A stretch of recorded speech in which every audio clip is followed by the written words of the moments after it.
welcome to Football with Brownie. As you can see, I've had a haircut. Grey hairs are coming, but it's been hard work trying to locate a barber who would be willing to do their work indoors. Enough of that said. Anyway, hope you're all well. And those well wishes also go to the tax dodger and his fanboys. If you want to understand more about that comment, then please check out my previous video. Right, there's a few things I'd like to talk about tonight, and it'll be interesting to see what your feelings are on the subjects I'm raising tonight. Fucking hell. Why can't I use words without the letter fucking S? Jesus. Anyway, right. First of all, German Chancellor Angela Merkel has announced that the Bundesliga will return on May the 16th behind closed doors. Now, official figures in Germany say that 7,000 people have died of coronavirus, and that's of a population of 83 million. And in all fairness, the German government seemed to have put measures in place quickly to limit the death toll, and for them to be able to make such a decision on their football league. However, I still think it's too soon. The rest of Europe are now watching as many other leagues, including the Premier League and La Liga, are eyeing up returns in June. But as you can imagine, that all depends on how well it goes in Germany. So far, there's been 10 coronavirus tests from players and staff out of 1,724. Positive tests, that is. 3 of them being from team FC Cologne. Now, remember Cologne in the 80s? They used to be a useful team back then. 3 players from Cologne's first team have now been put into isolation. But surely that would also be a massive risk that those 3 players have infected members of their family and other players while, since they returned to training. I don't know about this. Call me a cynic, but because of the amount of money involved and the viewing figures, I just think this is a reason. I just think the money is a reason behind this quick return. Because let's be honest, the first football league to return will have every single football fan watching. The viewing figures will shoot up because there's nothing else to watch.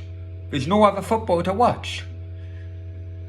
So I just think the Bundesliga want to grab the opportunity for the world's football audience to only focus on German football. And when the audiences are massive, and they will be massive, surely the charge rates for advertising will then be massive too. Anyway, tell me your thoughts about that return. Now, transfer-wise, as you guys know, my feelings about transfers during this shutdown period,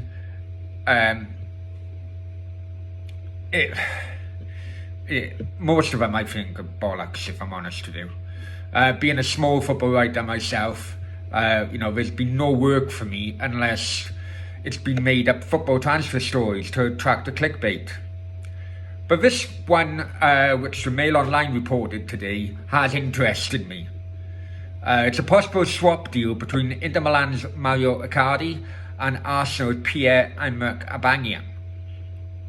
The Gunners' captain seems to be stalling on signing a new contract, and he has little over a year remaining on his current deal. So the possibility of Arsenal losing him for nothing in 12 months' time is very real. However, on June 18th, same birthday as me actually, he becomes 31. So how many seasons at the highest level does he have? Whereas Icardi's 27. And last season, while on loan, he scored 20 goals and 31 appearances for PSG. Yes, I know it's a farmers' league, but there have been many successes of players from the French league going to the Premier League. But the reason why the stories attracted me is because of the off-field antics of Icardi. I feel, over the years, the introduction of players' PR teams and social media has lost the characters in the game. And believe me, with Icardi's background, he certainly is a character.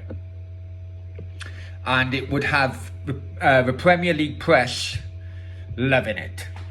His rollercoaster playing lifestyle started when he was exposed for shagging, basically, a teammate's wife while playing for Sampdoria. He then married that woman, who's called Wanda Nara, after she divorced Maxi Lopez, and then she also became Icardi's agent. This obviously didn't go down too well in Argentina, which is the home country of both Icardi and Lopez. And as a result, Icardi has only ever had 8 international caps. Icardi was then moved on to Inter from Sampdoria, and the first match between Inter and Sampdoria was dubbed the Wanda Derby, with both players refusing to shake hands before the game. Then roll on to 2 years later to 2016. Icardi released a book in which he offended many Inter fans. That then led to a banner being displayed calling for him to leave the club. He was also fined, and that particular chapter within the book being removed quickly. With Inter not being able to sell Icardi due to his off-field antics, they could only manage to loan him out. So PSG took a stab on him. But in all fairness to him, as a result of a successful loan period, the footballing world is starting to look at his actions on the pitch now once again rather than off the pitch. I think he'll do really well in the Premier League. But tell me your feelings about that possible deal. Is it a good deal for Arsenal? Right. Before I go, I'd like to give a big thank you to Sunny TV for giving me a platform on their YouTube channel. I can imagine it's hard for them to include me on on many issues, because it's basically an Arsenal TV channel, and I'm not really an Arsenal fan, although I've gone to Highbury many times in the past. I seem to have made real good friends on that, real good YouTube friends on our channel, and fingers crossed for more success in the future. I'd also like to thank the attempts of many other people on the kind of YouTube platform, because they are retweeting and things like that, and sharing the YouTube or my tweets and so on. They're trying to help, and from bottom of my heart, thank you very much.